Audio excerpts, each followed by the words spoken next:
अस्सलाम वालेकुम। तो स्टार्ट करते हैं आज की क्लास। और आज की क्लास का टॉपिक है हमारे पास कि सी शार्प में स्ट्रक्ट यानी स्ट्रक्चर्स क्या होते हैं। स्ट्रक्चर्स की बात कर रहा हूँ, STURCT। इसका सी शार्प में इसको एज अ कीवर्ड स्ट्रक्ट लिखा जाता है, पूरा स्ट्रक्चर नहीं लिखा जाता। अच्छा, ये concept basically C plus plus से चला है। मैंने आपको स्टार्ट में बताया था कि यार जो सी शार्प है वो सी प्लस प्लस और जावा को मिलाकर बनाई गई है, यानी इनका कॉम्बिनेशन है और उसमें कुछ अपने फीचर्स भी नाज किए गए थे। तो चूंकि भाई फादर ऑफ लैंग्वेज से आ रही है तो उसका मतलब ये कि उसकी जो कॉन्सेप्ट है वो यहाँ पर मिलेंगे आप। तो स्ट्रक्चर्स क्या होते हैं, अगर आप यहाँ पर अच्छा पढ़ लेते हो तो आपको फायदा सर सी प्लस प्लस में भी हो जाएगा। स्ट्रक्चर एक वैल्यू टाइप होता है। Value type already know sir आप क्या होता है, what is value type sir? Value tag होता है जो अपनी वैल्यू मतलब अपनी कॉपी शेयर करता बिल्कुल। वैल्यू टाइप वो टाइप होती है जो आप हमारा जो अपने एक डेटा की अपनी डेटा की कॉपी शेयर करती है, यानी आपके कॉपी पे चेंज करने पे उसके ओरिजिनल पर इंपैक्ट नहीं पड़ता। इसको वैल्यू टाइप कहते हैं। गुलाम मुस्तफा, वैल्यू टाइप का डेटा कहाँ स्टोर होता है सर? कौन सी मेमोरी में स्टोर होता है सर? आसान सा सवाल सर, जवाब में मैंने तो आपको बहुत जी सर। आप बताना चाह रहे हैं? है। हाँ। है। नहीं सर जी, असद साहब, वैल्यू टाइप का डेटा कहाँ स्टोर होता है सर? कौन नहीं पता सर? जी सर, आप वैल्यू टाइप का डेटा कहाँ स्टोर होता है, कौन सी मेमोरी में स्टोर होता है? अदन, कौन सी मेमोरी में स्टोर होता है? स्टैक मेमोरी में स्टोर होता है। ऐसी टाइप जहां पर हम किसी कॉपी को जब एक कॉपी को शेयर करते हैं, जहां पर उस कॉपी पे चेंज करने से उसके ओरिजिनल पे इंपैक्ट नहीं पड़ता, वो डेटा वो आपके पास कौन सी टाइप होती है? वो आपके पास स्टैक मेमोरी में डेटा को स्टोर करती है। और वो टाइप जो आपके पास आपके डेटा का रेफरेंस भेजती है, जिसमें रेफरेंस पे चेंज करने पे उसके ओरिजिनल पर इंपैक्ट पड़ता है, वो रेफरेंस टाइप कहलाती है। और रेफरेंस टाइप को डेटा स्टोर होता है आपकी हीप मेमोरी के अंदर। मैंने डिटेल में पढ़ा था सर आप लोग को, ये इसकी पूरी वीडियो भी आपके पास अवेलेबल है, अगर आप वीडियो देखना चाहते हैं तो वहां पर देख सकते हैं। तो सिंपल सी बात है, स्ट्रक्चर अगर एक वैल्यू टाइप है तो इसका मतलब ये कि आपकी स्टैक स्टैक मेमोरी के अंदर स्टोर होता होगा। ये आपको कस्टम डेटा टाइप बनाने देता है। कस्टम डेटा टाइप से मुराद क्या है? जिसमें आप वेरिएबल फील्ड्स और मेथड रख सकते हो। यानी अगर आप क्लास की बात करें तो आपको देखा होगा क्लास एक तरह का ब्लूप्रिंट होता है, ऐसा ब्लूप्रिंट जो कि अपने पास प्रॉपर्टीज, मेथड्स और आपके पास कंस्ट्रक्टर वगैरह ये तमाम चीजों को होल्ड करता है। तो बिल्कुल ऐसे ही आपके पास स्ट्रक्चर भी होता है जिसमें आप फील्ड्स यानी वेरिएबल्स, प्रॉपर्टीज और मेथड्स को इजीली बना सकते हो। स्ट्रक्चर मेमोरी में स्टैक में स्टोर होता है, जैसे कि अभी आपने बताया खुद से। ये क्लासेस जो हीप में स्टोर होती है उससे थोड़ा ज्यादा फास्ट होता है। क्यों फास्ट होता है? मैंने आपको बताया सर, स्टैक मेमोरी फास्ट होती है क्योंकि एक के बाद स्टैक क्या होता है, स्टैक कौन से प्रिंसिपल्स को फॉलो करता है? First in last in first out, LIFO sir, भूल गए क्या आप? लास्ट इन फर्स्ट आउट, यानी जो सबसे लास्ट में आया वो सबसे पहले बाहर आ रहा होगा। तो यहां पर स्ट्रक्चर मेमोरी में स्टैक पे स्टोर किया जाता है, इसलिए क्लासेस जो हीप पे स्टोर होती हैं ये इससे थोड़ा ज्यादा फास्ट होता है। स्ट्रक्चर का यूज छोटे डेटा के लिए होता है, जैसे पॉइंट्स, कोऑर्डिनेट्स, कलर्स एक्सेट्रा। यानी इसका मतलब ये, अगर आप कोई बहुत बड़ा कॉम्प्लेक्स प्रोजेक्ट बना रहे हो जिसमें कॉम्प्लेक्स वेरिएबल्स या मेथड्स हैं, तब तो उसके लिए आप स्ट्रक्चर मत बनाओ, तब आप उसके लिए आप क्लास बनाओ। लेकिन जब आप कोई बहुत छोटा प्रोजेक्ट काम करो तो उसके लिए आपको क्लास वगैरह बनाने की जरूरत नहीं है, आप क्लास की जगह उसका स्ट्रक्चर भी बना सकते हो। अब सवाल ये है कि अगर आप ये स्ट्रक्चर बना देते तो स्ट्रक्चर का डेटा एक्सेस कैसे होगा?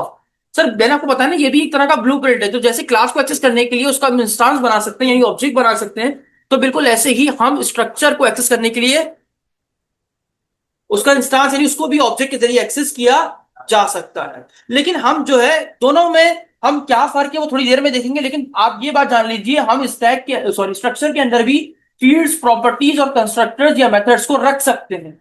ये भी एक तरह का ब्लूप्रिंट ही होता है हमारे पास। बात समझ में आ रही है? लेकिन ये कॉम्प्लेक्स प्रोजेक्ट्स को बनाने के लिए नहीं, बल्कि एक शॉर्ट टर्म प्रोजेक्ट को बनाने के लिए इस्तेमाल किया जा रहा होता है। या आप क्लासेस की जगह उसको स्ट्रक्चर का इस्तेमाल कर सकते हो। स्ट्रक्चर क्योंकि स्टैक में वैल्यू टाइप को यूज करता है, तो यानी इसका मतलब ये कि इसका जितना भी डेटा है वो स्टोर होता है आपकी कौन सी मेमोरी के अंदर? स्टैक मेमोरी के अंदर। और ये हीप मेमोरी से ज्यादा फास्ट होता है। यानी हीप का मतलब ये है कि क्लास आपकी किसमें आती है? हीप मेमोरी के अंदर। तो क्लास जब हीप मेमोरी में आती है यानी इसका मतलब ये कि उसकी जो प्रोसेसिंग है थोड़ी स्लो होती है as compare to structure.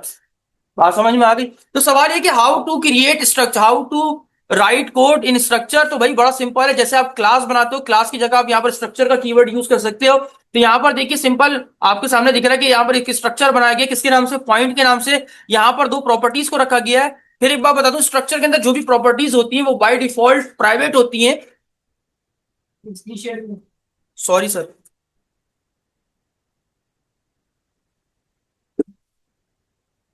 Structure के अंदर जो आपके पास प्रॉपर्टीज यानी जो वेरिएबल्स होते हैं वो बाय डिफॉल्ट प्राइवेट होते हैं, यानी अगर आप चाहते हो कि आप उसका ऑब्जेक्ट बनाकर यानी किसी और कोई और उसको बाहर से एक्सेस कर सके तो उसके लिए आपको इन मेंबर्स को इनकी फील्ड्स को पब्लिक करना पड़ता है। या आपको याद होगा मैंने आपको एक्सेस मॉडिफाई डिटेल में पढ़ाया। ठीक है, तो यहां पर आप देख सकते हैं ये क्या बना हुआ है अदन, ये क्या बना हुआ है, मैं दोबारा से पूछ रहा हूँ ये क्या बना हुआ है, गौर से देखो। Same name as of class name, शाबाश, ये कंस्ट्रक्टर बना, ये क्लास का नाम नहीं स्ट्रक्चर का नाम है, तो बिल्कुल यहां पर एक कंस्ट्रक्टर मौजूद है। कंस्ट्रक्टर क्या कर रहा है, ये किस तरह कंस्ट्रक्टर है सर, ये पैरामीटराइज कंस्ट्रक्टर, क्योंकि उसमें दो पैरामीटर पास है, ये देख लो, एक पैरामीटर एक्स एक पैरामीटर वाई।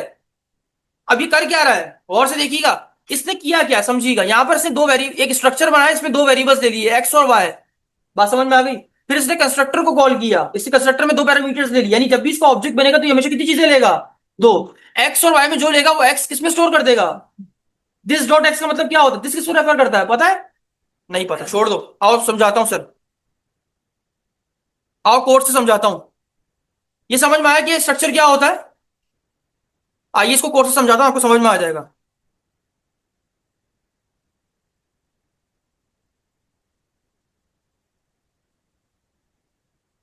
ये किसने कोड किया हुआ है? इस सर मैं एक बेसिक प्रोजेक्ट क्रिएट कर रहा हूं, ये देखिए मैं यहां पर क्या बना रहा हूं, एक स्ट्रक्चर बना लिया, पॉइंट के नाम से मैंने एक स्ट्रक्चर को बना लिया, बहुत सिंपल सी बात है। इसमें एक वेरिएबल बना लिया एक्स, एक वेरिएबल बना दिया वाई, यहां तक क्लियर है सर, दो वेरिएबल पब्लिक क्यों रखा है, ताकि ऑब्जेक्ट बनाते वक्त हम इसको इजीली एक्सेस, इसके मेंबर्स को, किसके मेंबर्स को, पॉइंट पॉइंट क्या है, इसका स्ट्रक्चर है। डन सर, तो यहां पर मैंने कंस्ट्रक्टर बनाया, कंस्ट्रक्टर यानी पब्लिक क्लास, जो आपके स्ट्रक्चर का नाम है वो आपके कंस्ट्रक्टर का नाम होगा। पॉइंट, पॉइंट बनाने के बाद मैंने ये पास कर दिया, यहां पर मैंने पैरामीटर्स बना दिए, integer a, sorry integer x axis लिख देता हूं ताकि तुम्हें आसानी समझ में आए, लगे कि यार वो अलग वेरिएबल है, कॉमा इंटीजर वाई एक्सिस। ये एरर क्यों दे रहा है, अच्छा, यहां पर आने के बाद इसमें ये कि आप इसको नल नहीं छोड़ सकते, खाली नहीं छोड़ सकते सर। अब यहां पर आने के बाद मैं क्या कर रहा हूं, मैंने क्या बोला, एक्स एक्सिस की जो वैल्यू आ रही है वो असाइन हो जाए किसमें, एक्स के अंदर, एक्स के अंदर, एक्स क्या है, व्हाट इज एक्स,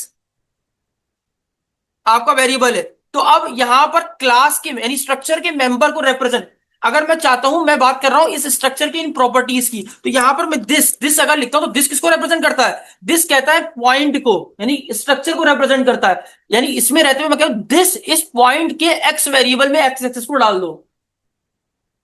दिस किसको रेफर करता है, जिसपे वो मौजूद होता है, यानी अभी किसमें मौजूद है, पॉइंट स्ट्रक्चर के अंदर, तो ये पॉइंट को रिप्रेजेंट कर रहा है, तो ये कह रहा है पॉइंट के एक्स वेरिएबल में एक्स एक्सिस में जो भी वैल्यू आ रही है वो डाल दो।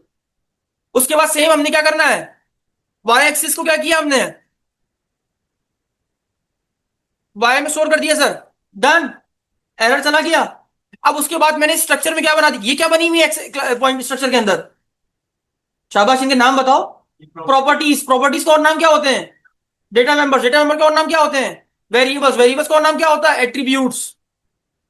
अब ये क्या बना हुआ है, कंस्ट्रक्टर। अब एक मेथड भी बना लेते हैं, पब्लिक वॉइड डिस्प्ले एक मेथड है, ये मेथड क्या करता है, ये तमाम एक्स एक्सिस और वाई एक्सिस को प्रिंट करता है, लिख देते हैं एक्स एक्सिस इज,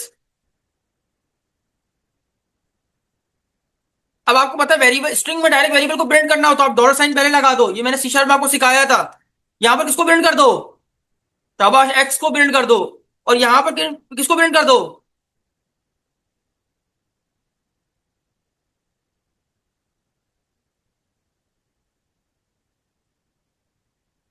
बात समझ में आई, यहां तक कोई इशू किसी को नहीं है।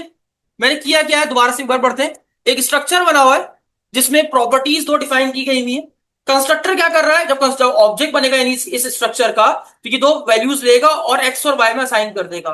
डिस्प्ले मेथड किस लिए यूज कर रहे हैं, ताकि एक्स और वाई की वैल्यू को प्रिंट करवा सके जो वैल्यू ली जा रही है। अब मैं मेन मेथड में आता हूं, ऑब्जेक्ट किसका बनेगा, पॉइंट स्ट्रक्चर का, यानी तो पॉइंट बना दो, उसके बाद कोई भी नाम, ये नाम क्या कहलाता है उसका, क्या कहलाता है, कौन सा variable, reference variable. Reference variable क्या होता है, ऐसा वेरिएबल जो स्ट्रक्चर या क्लास को पॉइंट कर रहा हो, जिसके जरिए हम उसके मेंबर्स को एक्सेस कर सकते हो। तो मैंने क्या बोला, ये एरर नहीं दे रहा। भाई आपने तो उसका कंस्ट्रक्टर बनाते वक्त यहाँ पे दो वैल्यूज को इनिशियलाइज किया, तो ये एरर क्यों नहीं दे रहा? चलो चला के देखते हैं। आ गए? क्या एरर आया? तो सॉरी, यहाँ पर ब्रैकेट का एरर आया। और कोई एरर? अब तो कोई एरर नहीं है। इसने एरर नहीं दिया, प्रोग्राम चल गया वाह। अगर इसी की जगह क्लास होती और उसका कंस्ट्रक्टर होता और उसमें वैल्यूज ना होती तो ये एरर देता। क्यों? यहाँ एरर क्यों नहीं आया? चलो अगर मैं दे दूं तो क्या होगा? 20,10। सही है। अब मैंने क्या लिखा? Point dot display. क्या आंसर आएगा? सॉरी, स्क्रीन रुकी नहीं, क्या रखेंगे? Console dot read line. बंद कर दिया, चला दिया। जी अतन, उस वक्त एरर क्यों नहीं आया?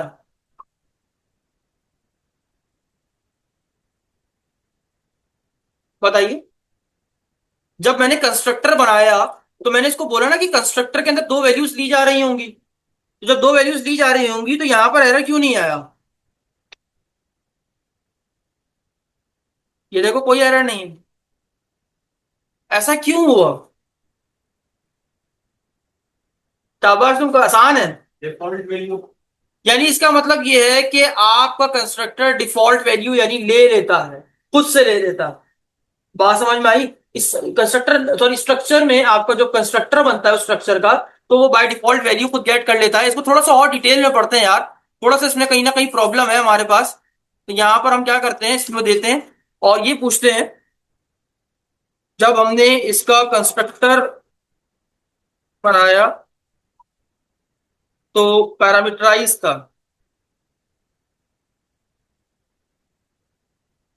लेकिन ऑब्जेक्ट बनाते वक्त कुछ आर्ग्यूमेंट ना देने पे भी एरर नहीं आया। क्यों? Key points of structure in C sharp. Structure have an implicit, एक सेकंड, थोड़ा सा लंबी हो गई।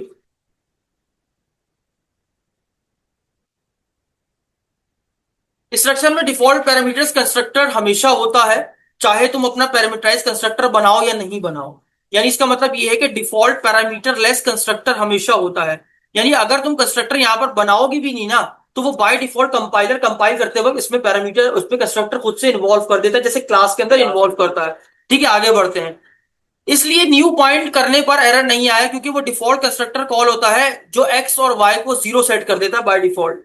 तुम्हारा पैरामीटर कंस्ट्रक्टर सिर्फ तब कॉल होता है जब तुम न्यू पॉइंट 510 जैसे ऑब्जेक्ट बनाओगे। बात समझ में नहीं आई? यानी इसका मतलब है कि जब आप सुनिएगा यहां पर हुआ क्या। इसने क्या बोला कि बाय डिफॉल्ट, दोबारा मेरी बात सुनिएगा। इसने कहा बाय डिफॉल्ट सी शार्प में स्ट्रक्चर में पैरामीटर लेस कंस्ट्रक्टर एक पहले से मौजूद होता है, जो कंपाइलर कंपाइल रन टाइम पे उसको एग्जीक्यूट कर देता है। यहां तक बात कितना समझ में आई? अब अगर तुमने इस कंपाइलर में यानी इसको ऑब्जेक्ट बनाते वक्त उसमें यहां पर पैरामीटर्स इनिशियलाइज नहीं भी किए, तो यहां पर उसने तुम्हारे वाले कंस्ट्रक्टर को कॉल नहीं किया। उसने कौन से कंस्ट्रक्टर को कॉल किया? डिफॉल्ट वाले को। लेकिन अगर तुमने पैरामीटराइज वाला कंस्ट्रक्टर बनाया था, लेकिन अब तुमने उस कंस्ट्रक्टर में वैल्यूज दे दी, तो अब वो उसने तुम्हारे वाले कंस्ट्रक्टर को कॉल कर लिया, ना कि उसे डिफॉल्ट कंस्ट्रक्टर को कॉल करना। बात समझ में आई? जी असद, समझ में आई? तो ये काम क्लास में क्यों? नहीं होता जी सर। असद, क्या समझ में नहीं आया वो जगह बताओ। दोबारा देखो, दोबारा सुनिएगा सर, जिसको नहीं समझ में आया दोबारा बता रहा हूं। हमने एक स्ट्रक्चर बनाया। स्ट्रक्चर क्या है? एक तरह का ब्लूप्रिंट ही होता। एक ऐसा ब्लूप्रिंट जो कि फील्ड्स फील्ड्स यानी वेरिएबल्स या प्रॉपर्टीज कह लो रखता है, मेथड को रखता है, और साथ में कंस्ट्रक्टर को भी रख सकता है। बात समझ में, ये छोटी सी बात समझ में आई? अब असद, मैंने यहां पर दो प्रॉपर्टीज को डिफाइन किया है। प्रॉपर्टीज मींस वेरिएबल्स को डिफाइन किया है। एक वेरिएबल है एक्स, एक वेरिएबल है वाई। हमने पब्लिक क्यों रखा? ताकि बाहर से भी इनको एक्सेस किया जा सके। बाहर से मतलब यानी इस ऑब्जेक्ट बनाते वक्त इसको एक्सेस किया जा सके। बात समझ में आई? गुड हो गया। अब मैंने यहां पर एक कंस्ट्रक्टर बनाया, ऐसा कंस्ट्रक्टर जिसमें पैरामीटर्स पास हैं। मेथड तक तो पढ़ के गए थे। इसमें कितने पैरामीटर्स हैं? दो। यानी जब भी ये कंस्ट्रक्टर कॉल होगा तो दो चीजें लाजमी लेगा। अच्छा, दोनों किस टाइप की होंगी? शाबाश, कोशिश करो, किस टाइप की है? इंटीजर। ये भी इंटीजर टाइप का डेटा लेगी। और अब एक्स एक्सिस में जो भी तुम दोगे, जो इंटीजर टाइप की वैल्यू होगी, वो वैल्यू यहां आ जाएगी एक्स एक्सिस की। तुमने क्या बोला, वो वैल्यू इसमें से निकाल के मैं इस वेरिएबल में डाल दूं, एक्स में डाल दूं। तो जो तुमने दिया, तुमने दिस के जरिए किसको पॉइंट किया? इस स्ट्रक्चर को पॉइंट किया कि दिस भैया डॉट इसका एक्स वेरिएबल में क्या करो, एक्स एक्सिस में जो वैल्यू पड़ी वो एक्स वेरिएबल में डाल दो। ऐसे ही वाई वेरिएबल में जो वाई एक्सिस में जो वैल्यू पड़ी वो वाई वेरिएबल में डाल दो। उसके बाद तुमने एक डिस्प्ले के नाम से एक मेथड बनाया। इस मेथड में क्या हो रहा है? एक्स और वाई की, यानी अब इनमें डेटा आ चुका होगा ना। इनमें डेटा किसकी मदद से आया था? कंस्ट्रक्टर की मदद से आया, क्योंकि एक्स एक्सिस से निकाल के एक्स में डाला, वाई एक्सिस से निकाल के वाई में डाला। तुमने क्या बोला, अब डेटा जब इनमें आ चुका है तो उसको प्रिंट कर दो। यहां तक कितना समझ में आया सर? बात समझ में आ गई? अब जाहिर सी बात है, इसके मेंबर्स को, स्ट्रक्चर के मेंबर को एक्सेस करना है, तो हमें क्या बनाना पड़ेगा? ऑब्जेक्ट। तो मैंने ऑब्जेक्ट यहां पर बना दिया। अच्छा, अब एक काम करते हैं, थोड़ा सा कंफ्यूजन हो रही है आप लोग को, तो एक क्लास भी बना लेते हैं। एक क्लास पॉइंट कोऑर्डिनेट्स के नाम से बना लेते हैं, ठीक है सर? कोऑर्डिनेट्स के नाम से बना दी। सेम जो काम इसमें कर रहा हूं वो काम इसमें कर देता हूं। यहां तो किसी को मसला नहीं है सर? कोऑर्डिनेट्स, यहां किसी का कोई सवाल है? अभी क्लास में भी सेम है और कंस्ट्रक्टर में भी सेम है। अब मैं कोऑर्डिनेट का ऑब्जेक्ट बना रहा हूं। ये किसका ऑब्जेक्ट बना हुआ है? स्ट्रक्चर का। अब मैं किसका बना रहा हूं? तो मैंने coordinates equals to new coordinates. Sir अब बात सामने आ रही है, सब हर चीज देखिए। अब यहां पर क्लास में भी सेम कंटेंट मौजूद है, जो कि एक्स एक्सिस में लेके वाई एक्स में डालना, वाई एक्सिस में लेके सेम काम हुआ है। यहां पर कौन सा कीवर्ड है? ये है क्लास, ये है स्ट्रक्चर। दोनों ही ब्लूप्रिंट है, दोनों ही ब्लूप्रिंट है। और दोनों के अंदर प्रॉपर्टीज, मेथड और कंस्ट्रक्टर मौजूद है। लेकिन अगर मैं क्लास को ऑब्जेक्ट बनाता हूं, तो क्लास के कंस्ट्रक्ट, ये कंस्ट्रक्टर होता है ना ऑब्जेक्ट के बाद, न्यू के बाद, ये कंस्ट्रक्टर है। यहां पर ये एरर दे रहा है कि अपने एक्स एक्सिस और वाई एक्सिस की वैल्यू दो। यानी इसका मतलब ये है कि इसका भी कंस्ट्रक्टर बाय डिफॉल्ट होता है। लेकिन अगर तुम इसका कंस्ट्रक्टर बना देते हो, तो इसमें तुम्हारा, जब तुम कंपाइल टाइम, जैसे कोड कंपाइल होता है, तो कंपाइल टाइम पे ही उसको वैल्यू देनी पड़ती है। कंपाइल टाइम, ये कोड ऐसे लिखा, कंपाइल हो गया, तो अब मैंने जैसे लिखूंगा 10,20, ऑटोमेटिक ये कोड कंपाइल हो गया। और अगर मैं यहां के लिखूं कोऑर्डिनेट्स डॉट डिस्प्ले, तो अब क्या होगा? डिस्प्ले में जो भी वैल्यूज होंगी वो शो हो जाएंगी। आओ देखते हैं ऐसा हुआ या नहीं हुआ। शो हो गई सर। लेकिन अब मैं ऑब्जेक्ट बना रहा हूं किसका? स्ट्रक्चर का। लेकिन स्ट्रक्चर को, स्ट्रक्चर में भी सेम कंस्ट्रक्टर मैंने डिफाइन किया था। प्रॉब्लम यह है कि स्ट्रक्चर का कंस्ट्रक्टर बनाते वक्त मेरे पास, यहां देखिए, किसी भी किस्म का एरर नहीं आ रहा, जबकि मेरा स्ट्रक्चर क्या है? स्ट्रक्चर कंस्ट्रक्टर क्या है? पैरामीटराइज। लेकिन यहां पर तो वो एरर नहीं आया। क्यों नहीं आया? अभी मैंने आपको पढ़ाया कि स्ट्रक्चर में बाय डिफॉल्ट एक पैरामीटर लेस से क्या मुराद है? जिसमें कोई पैरामीटर्स नहीं होता, ऐसा कंस्ट्रक्टर बाय डिफॉल्ट मौजूद होता है। तो अब जब जब रन टाइम पे एग्जीक्यूट हुआ, तो इसने क्या किया? क्योंकि ये एक पैरामीटर लेस कंस्ट्रक्टर था, तो इसीलिए इसका बाय डिफॉल्ट वाला जो खुद का था स्ट्रक्चर का, वो इसमें इन्वॉल्व हो गया। लेकिन तुमने किस तरह का बनाया था? तो अब वो ये कह रहा है कि जब तुम इसके पॉइंट्स दे दोगे, तो अब ये अपना वाला पैरामीटर लेस वाला चला के ना, बल्कि तुम्हारा वाला कंस्ट्रक्टर चलाएगा और तुम्हारी स्क्रीन पे आउटपुट दिखा देगा। तो दैट इज कॉल्ड स्ट्रक्चर। तो मेरे ख्याल से कोई इतनी मुश्किल बात तो नहीं है। हाँ या ना? कुछ अच्छा, थोड़ा सा और, हाँ, और बताओ इसमें क्या नहीं समझ, दोबारा करते हैं सर, कोई बात नहीं। और ये जो आपने कोऑर्डिनेट वाला समझाया है दोबारा समझाया। देखिए, एक क्लास बनाइए किसके नाम से? कोऑर्डिनेट। क्लास क्या होती है? तो हम जब तक एक ब्लूप्रिंट, एक खाका, मतलब जिसकी रियल वर्ल्ड में एग्जिस्टेंस नहीं होती, जिसे फिजिकली छुआ नहीं जा सकता, जिसे फिजिकली देखा नहीं जा सकता। Animal is a class. आपने एनिमल नहीं देखा, आपने कैट देखा, आपने डॉग देखा, this is the object of animal class. तो क्लास क्या है? ब्लूप्रिंट। क्लास क्या कंटेन करती है? क्लास प्रॉपर्टीज, मेथड्स, कंस्ट्रक्टर, ये सब कुछ अपने पास कंटेन करती है। मैंने क्लास के अंदर दो प्रॉपर्टीज बनाई, कंस्ट्रक्टर बनाया और मेथड बना दी है। सिंपल है। लेकिन जब मैं क्लास को ऑब्जेक्ट बना रहा हूं तो क्लास को ऑब्जेक्ट बनाते वक्त मुझे कंपाइल टाइम पे ही उसके, चूंकि मैंने इसके कंस्ट्रक्टर में क्या कर दिया, पैरामीटर्स पास कर दिए, तो अब क्लास का ऑब्जेक्ट बनाते वक्त ये जरूरी हो चुका है कि मैं इसके पैरामीटर्स में क्या दूं, वैल्यू पास करूं, आर्ग्यूमेंट पास करूं। तो ये एरर दे रहे हैं यहां पर आपको, यानी कंपाइल टाइम पे चेक कर रहा है। मैं अगर जैसे इसको दे देता हूं ये बिल्कुल ठीक हो जाता है। बात समझ में आ गई? अच्छा, structure is also a blueprint. इसमें मैंने क्या किया, इसमें भी प्रॉपर्टीज बनाई, मेथड बनाया, कंस्ट्रक्टर बना दिया। अब मैंने जब इसको ऑब्जेक्ट बनाया तो इसने तो मैंने जब इसमें वैल्यूज, जबकि ये भी पैरामीटराइज कंस्ट्रक्टर था, लेकिन इसने एरर दिया ही नहीं। अभी हमने पढ़ा जीपीटी से, आपके सामने ही पढ़ा, तो उसने क्या हमें आंसर दिया कि चैट चैट कहता है स्ट्रक्चर के अंदर डिफॉल्ट, बाय डिफॉल्ट एक पैरामीटर लेस कंस्ट्रक्टर मौजूद होता है। अगर आप उसे एक पैरामीटराइज कंस्ट्रक्टर बनाते हो और आप ऑब्जेक्ट बनाते वक्त उसे पैरामीटर लेस कंस्ट्रक्टर पास करते हो, तो वहां पर वो आपका कंस्ट्रक्टर ना चला के बल्कि अपना पैरामीटर लास्ट वाला कंस्ट्रक्टर रन कर देता है, जिसमें बाय डिफॉल्ट कुछ होता ही नहीं है। तो इसीलिए आपको ये कोड कंपाइल टाइम पे किसी किस्म का एरर थ्रो ही नहीं कर रहा, और आपका आउटपुट आपकी स्क्रीन पे आ गया। एक बार नहीं समझ में आया इसको पढ़ लीजिए थोड़ा सा।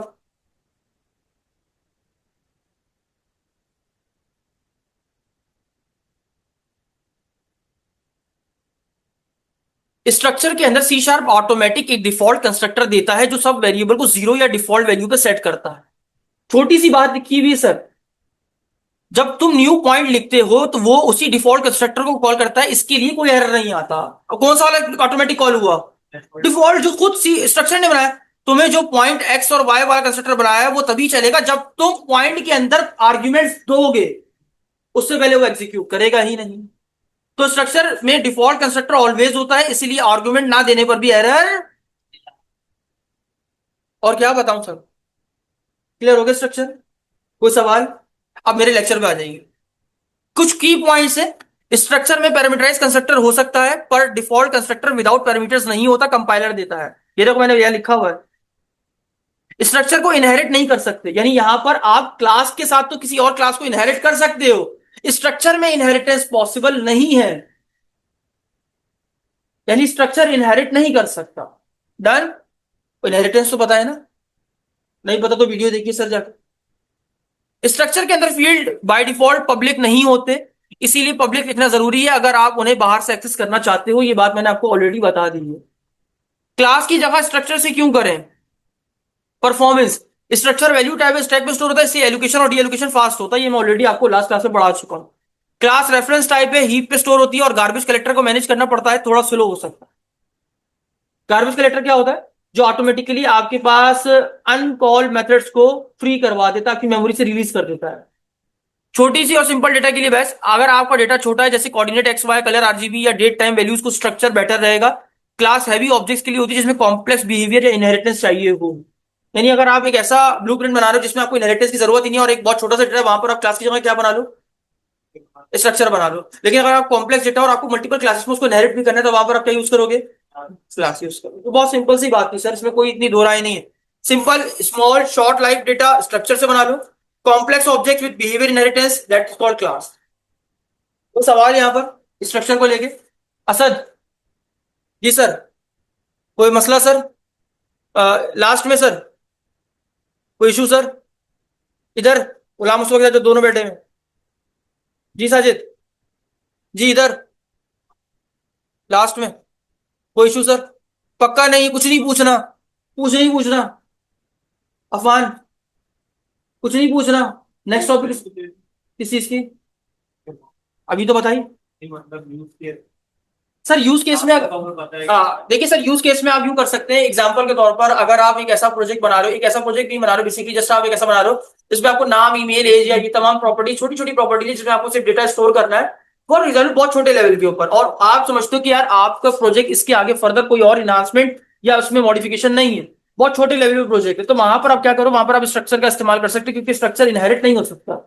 सिंपल सी बात है। लेकिन आप सोचते हो यार मैं एक बहुत कॉम्प्लेक्स प्रोजेक्ट बना रहा हूँ, मान लीजिए एक सीएमएस मैनेजमेंट सिस्टम बना रहा हूँ जहां पर एक क्लास दूसरी क्लास के ऊपर हो सकता है कि मैं उसको इनहेरिट करूं ताकि उसकी प्रॉपर्टीज और मेथड को अपने पास इस्तेमाल कर सकूं। एक कॉम्प्लेक्स बड़ा प्रोजेक्ट है जिसमें काफी कुछ मौजूद है, काफी मेथड्स मौजूद है, काफी कॉम्प्लेक्स डिटेल्स मौजूद है, तो उसके लिए मैं क्लास का कॉन्सेप्ट यूज करूंगा। लेकिन अगर मेरे पास बहुत स्मॉल लेवल पे कॉलेज लेवल पे एक छोटा सा प्रोजेक्ट है, तो वहां पर मैं स्ट्रक्चर का इस्तेमाल कर सकता हूँ जब मुझे इनहेरिटेंस की जरूरत ना हो। डन। अब आते सर नेक्स्ट टॉपिक पे। नेक्स्ट टॉपिक हमारे पास है सर नॉन जेनरिक कलेक्शन। ये लास्ट क्लास में पढ़ाया जा चुका है आपको, लेकिन एक बार फिर पढ़ा रहा हूं ताकि आपका दोबारा से कॉन्सेप्ट क्लियर हो जाए। जी Ghulam Mustafa, non generic collection क्या होती है? लास्ट क्लास में पढ़ाया था आपको। जी सर, नॉन जेनरिक कलेक्शन क्या होती है अब्दुल्ला?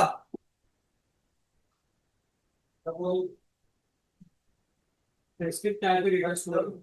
नहीं। अदन, लास्ट क्लास में नॉन जेनरिक कलेक्शन पढ़ाया था, क्या होती है सर? जाते जाते भी आपसे 2-3 बार पूछा था। नॉन जेनरिक कलेक्शन होती है जिसमें आपको डेटा टाइप डिफाइन नहीं करनी पड़ती, और जैसे एरे है उसके अंदर आप किसी भी टाइप का डेटा। यानी सिंपल अल्फाज में यूं कह सकते हैं, ऐसी कलेक्शन जिसमें किसी भी टाइप के डेटा को स्टोर किया जा सके नॉन जेनरिक कलेक्शन कहलाती है।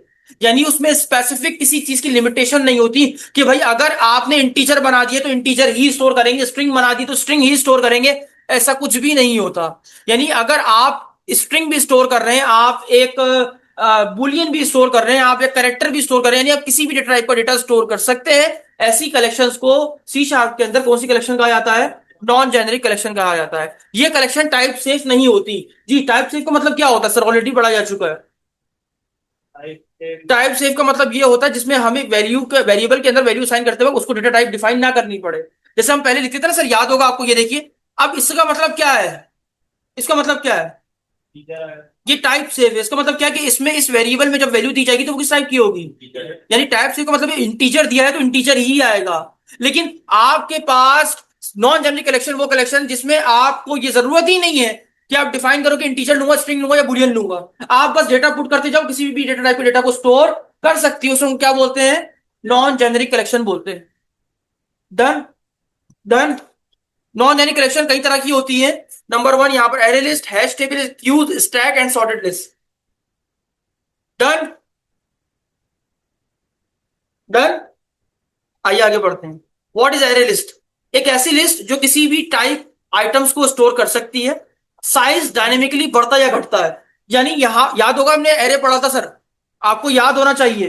तो हमने बताया था, मैंने आपको बताया था बार बार सर, एरे को बनाते वक्त आपको उसमें साइज को डिफाइन करना बहुत जरूरी है। कि अगर आप 3 वैल्यूज स्टोर करो तो आप ये बताओगे कि इसमें 3 वैल्यूज आएंगी, अगर 4 करो तो बताओगे कि इसमें 4 आएंगी। यानी नॉन जेनरिक कलेक्शन की पहली लिस्ट एक ऐसी लिस्ट है जिसमें हमारे पास डायनेमिकली हम उसकी साइज को कम या ज्यादा कर सकते हैं। उसमें ये नहीं है कि बताओ 3 ही है तो 3 ही आएगा, 4 है तो 4 ही डेटा आएगा। बात समझ में आ गई? तो आइए बनाकर देखते हैं सर कैसे बना सकते हैं। बड़ा आसान है यार। अच्छा, ये सॉरी, एक नई क्लास बना लूं?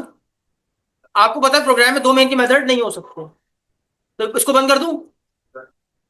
एक नई क्लास बना रहा हूं, ऐड न्यू क्लास, और इसका नाम मैं रख देता हूं, क्या पढ़ रहे हैं हम लोग? Non generic. डन हो? ये क्या बना दिया मैंने?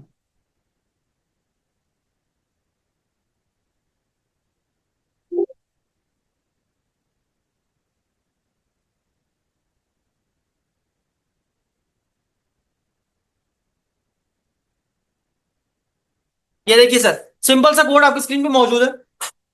अब मैंने आपको बताया ये किसका पार्ट है? शाबाश, ये किसका पार्ट है? कलेक्शन किसका? किसका ये एरे लिस्ट किसका पार्ट है? नॉन जेनरिक कलेक्शन का। तो जाहिर सी बात है ये कलेक्शन का पार्ट है। तो कलेक्शन क्या है? एक क्लास है। उस क्लास को पहले इन्वॉल्व तो कीजिए। देखो ऊपर ऐड है already, use system dot collection dot generic. यहां पर देखिए, अब एरे लिस्ट एक क्या है? एक क्लास है। क्लास है ना सर? क्लास को जब रियल वर्ल्ड में एग्जिस्ट करना तो हम क्या बनाते हैं? तो हमने क्या बना दिया यहां पर एरे लिस्ट का। देखो एरे लिस्ट, ये देखो, ये किसका पार्ट है? System dot. जैसे ही मैंने इनहेरिट किया, देखो ऊपर सिस्टम डॉट कलेक्शन जेड हो गया। अगर आप सुनिएगा, आपके पास कलेक्शन 2 किस्म की होती है, एक नॉन जेनरिक, जेनरिक। अगर generic collection, non generic collection बना रहे हो तो नेम स्पेस ही ऐड करोगे, और अगर जेनरिक बना रहे हो तो नेम स्पेस ही ऐड करोगे। अभी ऐड करना दोबारा। आपके पास कलेक्शंस 2 किस्म की होती हैं, एक जेनरिक, एक नॉन जेनरिक। नॉन, दोबारा बता रहा हूं, नॉन जेनरिक कलेक्शन वो कलेक्शन होती है जिसमें किसी भी टाइप के डेटा को स्टोर किया जा सकता है। एग्जाम्पल में मैंने आपको बताया बहुत सारी आपके पास नॉन जेनरिक कलेक्शन मौजूद है। उनमें से एक नाम क्या है? Array list. एरे लिस्ट क्या कर सकती है? क्या करती है भाई एरे लिस्ट? किसी भी टाइप के डेटा को स्टोर कर सकती है, साइज डायनेमिकली बढ़ता या घटता। ठीक है। अब एरे लिस्ट किस टाइप की कलेक्शन है? नॉन जेनरिक, तो उसके लिए आप नेम स्पेस कौन सा ऐड करोगे? शाबाश, सिर्फ सिस्टम डॉट कलेक्शन। लेकिन अगर जेनरिक लिस्ट बना रहे हो, डॉट जेनरिक। डन होगी बात। अब ये क्लास है, तो क्लास का क्या बनता है? इसका नाम दे दीजिए कोई भी। ये क्या बना रहा हूं, ये क्या होता है, ये क्या चीज है? न्यू के बाद क्या बनता है? कंस्ट्रक्टर। घबराते क्यों हो? अच्छा, इसको खोल के देख लो, खुल जाओ प्लीज। डेफिनेशन नहीं आ रही यार इसकी।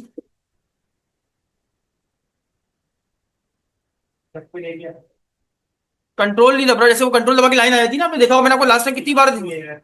वो जा नहीं रहा इसकी डेफिनेशन में। गो टू डेफिनेशन आ रहा है, नहीं जा रहा सर वो। आ गया सर, ये सारा काम इसके पीछे खुद ही हुआ हुआ, ये देखिए। ये मैंने आपको कहा था सर, ये क्लास है, मैं दिखा देता हूं आपको। ये देखो भाई, ये क्या है? तो वही तो कब से बोल रहा हूँ, क्लास को रियल में कब एग्जिस्ट करते हैं? ऊपर देखो, ये किसके नेम स्पेस का पार्ट है? इसीलिए तो लिखा था सिस्टम डॉट कलेक्शन। डन, आगे बढ़े। अब एरे लिस्ट तो बना लिया आपने। अब एरे लिस्ट का रेफरेंस वेरिएबल कौन सा, जो किस क्लास को रेफर करेगा? लिस्ट। अब इसमें कोई आइटम को ऐड करना है तो आप सिंपल लिखोगे लिस्ट, इसका एक मेथड है ऐड के नाम से। किसके नाम से? ऐड। ये एरर क्यों दे रहा है? मैंने कोई गलती करी क्या?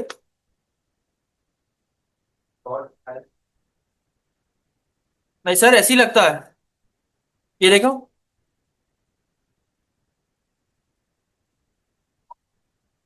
ओ सॉरी, आई एम सॉरी यार। ये मैं कहाँ काम कर रहा हूँ? क्लास के अंदर बना रहा हूँ लिस्ट का ऑब्जेक्ट। ऑब्जेक्ट बनता है मेन के मेथड में भाई। स्टैटिक वॉइड, ये तो बनाना ही भूल गए। साथ रहने का असर आता है वैसे। ठीक है, ये मैंने बना दिया। अब देखो कोई मसला नहीं आ रहा, देखा? अब ऐड में कोई भी वैल्यू ऐड कर दो। अच्छा, किस टाइप की ऐड करूं?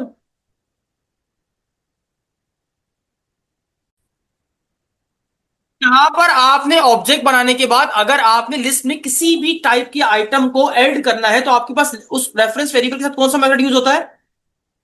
ऐड का मेथड। अब यहां पर आपको जो मर्जी दिल करे वो दे दो, जिस टाइप का। मैंने कहा यार असद अली प्रिंट कर दो। असद अली क्या है? एक स्ट्रिंग। ये लो असद अली, मसला नहीं। उसके बाद लिस्ट डॉट ऐड, क्या ऐड करूं? इंटीजर, ये लो 12। List dot add, double add करूं पॉइंट्स वाले नंबर 23.240, ये लो। कोई मसला नहीं। तो जरा बूलियन ऐड करूं, लिस्ट डॉट ऐड, ये लो। हो गया सर। अब ये क्या है? एक तरह की लिस्ट। किस तरह की लिस्ट? नहीं है लिस्ट, कौन सी है? Array list. Array list, array पे, एरे में आइटम किस चीज पे स्टोर होते हैं? Index number. किसने बोला सर? शाबाश। किस पे स्टोर होते हैं? इंडेक्स नंबर पे। तो अगर मैं बोलूं सिर्फ मुझे 12 देखना है, तो 12 कौन से इंडेक्स पे स्टोर होगा? 1 पे। 1 पे हुआ ना सर। सी डब्ल्यू भैया, यानी कंसोल डॉट राइट लाइन। पूरी लिस्ट किसमें ऐड है? लिस्ट वेरिएबल में। लिस्ट में जाओ, कौन सी वेरी देखनी है? 1। ये लो भाई, कंसोल डॉट रीड लाइन, चला लो भाई, आ गया। लेकिन अगर सारा डेटा देखना है तो क्या करूं? सिंपल सर, लूप चला दें। यार इसमें हुआ हुआ है पहले से, मैं यहीं से कॉपी कर लेता हूं। फॉर ईच का लूप ऑलरेडी आपको सिखाया जा चुका है, कोई इतनी तोप चीज नहीं है जो आपको नहीं आती। ये देखिए, सिंपल फॉर ईच का लूप चलाया, एक वेरिएबल बनाया आइटम के नाम से। इन लिस्ट में सारा डेटा निकाल के किसमें डाल दो? आइटम में। अब एक एक करके आइटम को निकालता रहेगा, यहां मैं क्या कर दूंगा? प्रिंट कर दूंगा। स्टार्ट किया सर, ये देखिए आउटपुट आपकी स्क्रीन पे मौजूद है। समझ में आ गया लिस्ट क्या है? हाँ, किसी भी लूप से कर सकते हैं सर। बेसिकली फॉर ईच का लूप आया ही इसलिए था ताकि आपका सिंटेक्स छोटा हो सके और आप एरे के अंदर से इजीली डेटा को गेट कर सको। डन, यहां तक कोई सवाल नहीं? अब यहां पर हो क्या रहा है, एक चीज, एरे लिस्ट में डेटा किसी भी टाइप का स्टोर हो सकता है। दूसरा पॉइंट क्या था? वो साइज सर देखिए, मैंने कई साइज डिफाइन किया है, अपनी मर्जी से कम या ज्यादा कर सकते हैं आप, बढ़ा सकते हैं या घटा सकते हैं। क्लियर हो गया array list? Next topic, hash table. Hash table is also a concept of non generic collection. इसमें डेटा किसमें स्टोर होता है? की वैल्यू पे। सॉरी, समझते हैं। यहां पर अब्दुल्ला, एरे लिस्ट में डेटा किस पे स्टोर हो रहा था? अभी तो बताया सर, इसने बताया था इंडेक्स नंबर पे। इंडेक्स यानी 0 1 2 3। अब प्रॉब्लम ये थी कि इस लिस्ट में नुकसान क्या है कि अगर मान लो मुझे पास 1 करोड़ वैल्यूज है और मुझे बीच का कोई वैल्यू चाहिए, तो मुझे उसका इंडेक्स नंबर पता होना चाहिए। हाँ या ना? तो यार ये तो बड़ा कॉम्प्लेक्स सवाल है, मैं 0 1 2 3 गिनता पाऊं क्या? मैं चाहूंगा ना यार इसका अपनी मर्जी से कोई की रख दूं, ताकि मैं उसको मर्जी से उठा लूं। अगर आपको इस तरह का डेटा स्टोर करना है तो आप इसके लिए कौन सी चीज इस्तेमाल कर सकते हो? Hash table. यानी हैश टेबल में डेटा किसमें स्टोर होता है? की वैल्यू के अंदर स्टोर किया जाता है। आगे देखो, कीज और वैल्यूज किसी भी टाइप की हो सकती है, किसी भी टाइप से और किसी भी टाइप की। सर मैं बना नहीं रहा हूं, बस कॉपी पेस्ट करके दिखा रहा हूं। रिकॉर्डिंग हुआ। हाँ हो रहा। ठीक है sir. Simple hash table is also a class.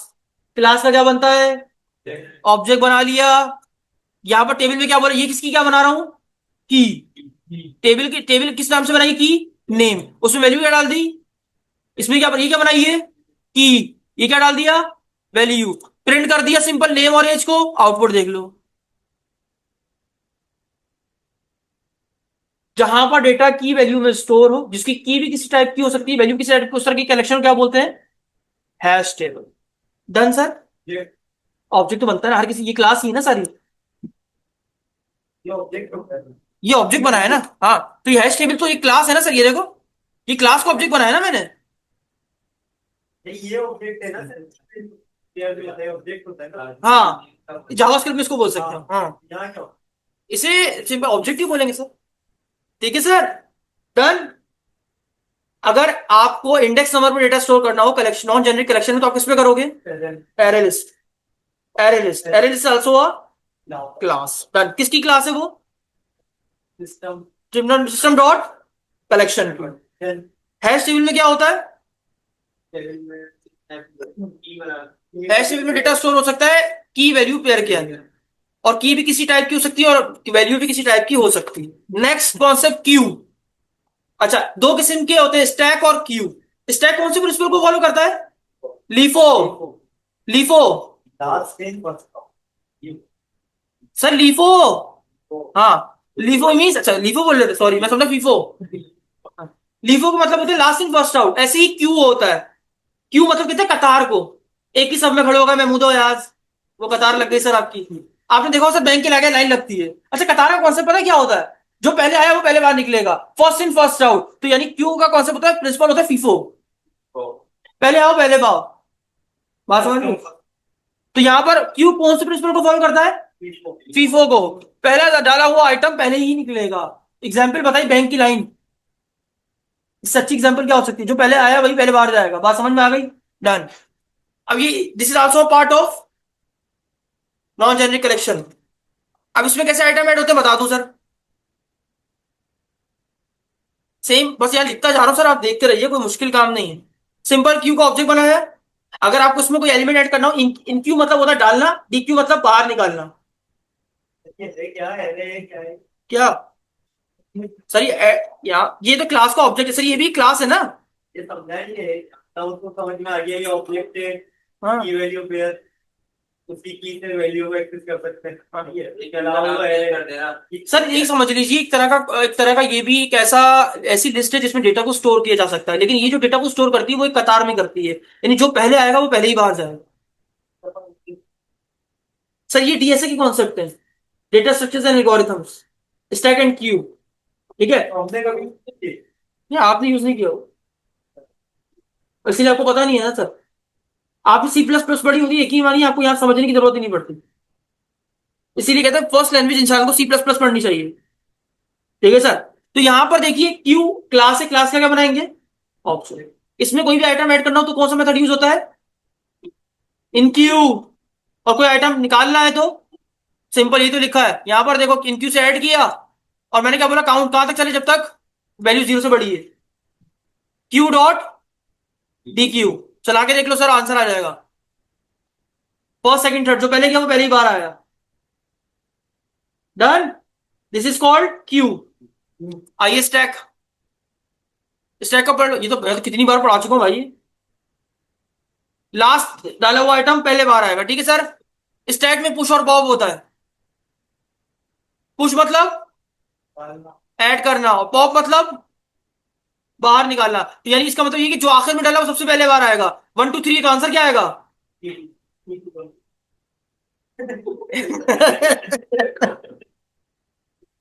ठीक है सर, वैसे ही हो रहा है, वैसे ही हो रहा है ना सर, देख लीजिए। अच्छा, इसको मैं थोड़ा सा और अच्छा लिख देता हूं।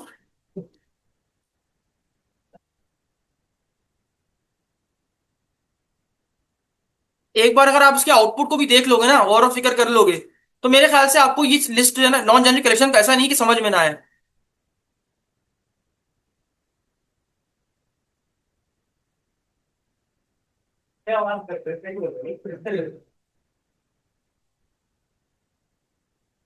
ये देखिए सर, आउटपुट दिखा रहा हूं, देखिएगा। आपको देख के समझ में आ रहा होगा sir. Hash table means, hash table means, hash table means key value, queue means जो फर्स्ट इन हुआ है वही पहले बाहर आएगा। Stack means LIFO of principle, यानी जो सबसे लास्ट में गया वो सबसे पहले बाहर आ जाए। आखिरी जो चीज है सर वो जबरदस्त है थोड़ी सी, वो है stack list, sorted list. Sorted list आपको आल्सो की वैल्यू पेयर में डेटा को स्टोर करती है। यहां पर कीज ऑटोमेटिकली सॉर्टेड में ऑर्डर होती है। मतलब यहां पर जो आपका डेटा होता है, सॉर्टेड लिस्ट का मतलब ये होता है कि डेटा को असेंडिंग या डिसेंडिंग में ऑर्डर अरेंज करना, मतलब ऑर्डरिंग करना बेसिकली। और इसका जो डेटा स्टोर होता है ना, मतलब जो सॉर्टिंग होती है वो की बिहाफ पे होती है। मतलब आपने पहले की बना दी बीटा, दूसरी बना दी अल्फा, तो इसमें सॉर्टिंग के हिसाब से, कीज के हिसाब से सॉर्टिंग होगी। अल्फा पहले आएगा, बीटा बाद में आएगा। नहीं, आउटपुट देखो, समझ में आएगा। टाइम लगता है तुम्हें समझने में।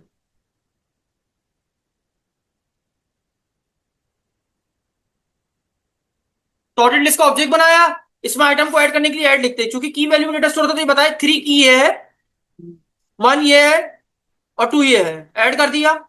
यहां पर असल में प्रॉब्लम ये है कि आपका डेटा की वैल्यू के अंदर स्टोर है, तो आपको जो डेटा स्टोर करना है वो आपको ऐसे ऐसे ऐसे चीज में स्टोर करना है जो की वैल्यू टाइप के डेटा को स्टोर कर सकती हो। तो डिक्शनरी एंट्री एक ऐसी, ऐसा ये एक स्ट्रक्चर है। अभी पढ़ाया था स्ट्रक्चर, इसीलिए पढ़ाया स्ट्रक्चर। डिक्शनरी एंट्री एक स्ट्रक्चर है जो की वैल्यू पेयर को रिप्रेजेंट करता है। तो यानी आपने सॉर्टेड लिस्ट के आइटम जो भी की वैल्यू पे स्टोर थे वो आपने किसमें डाल दिए? डिक्शनरी एंट्री के वेरिएबल आइटम के अंदर। और आपने यहाँ पर आइटम डॉट की लिख के की को प्रिंट कर दिया, आइटम डॉट वैल्यू को लिख के आइटम डॉट वैल्यू को प्रिंट कर दिया। नहीं समझे?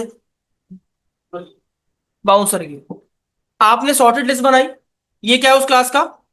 Reference variable. आपने इसमें लिस्ट को ऐड करने के लिए ऐड मेथड यूज किया। आपने यहाँ पर की क्या रखी? आइटम क्या डाल दिया? ये इसको ही वैल्यू, इसको छोड़ दो, ये सारी कीज है, रख दी आपने। गुड।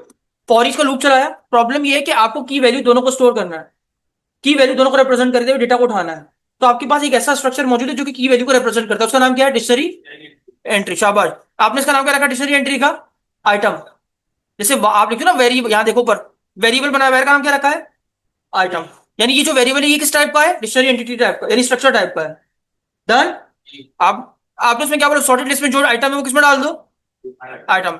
अब चूंकि ये किसको रिप्रेजेंट करता है? डिक्शनरी एंटिटी की वैल्यू पेयर को, तो यहां पर आपको डॉट की के नाम से एक वैल्यू, एक वो मिल जाती है, क्या मिल प्रॉपर्टी मिल जाती है, और एक वैल्यू के नाम से। इसमें की दिखाएगा, इसमें वैल्यू दिखाएगा। देखो आगे,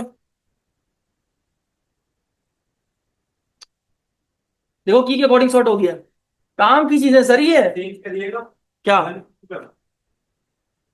1 को 2 कर दूं, इसको 2 कर दूं, इसको 1 कर दूं? और अगर दोनों को 1 this is the main point sir. अब ये कह रहा है कि सर दोनों को अगर 1 1 कर दे तो क्या होगा? मैं बताता हूँ सर, देखिए क्या होगा।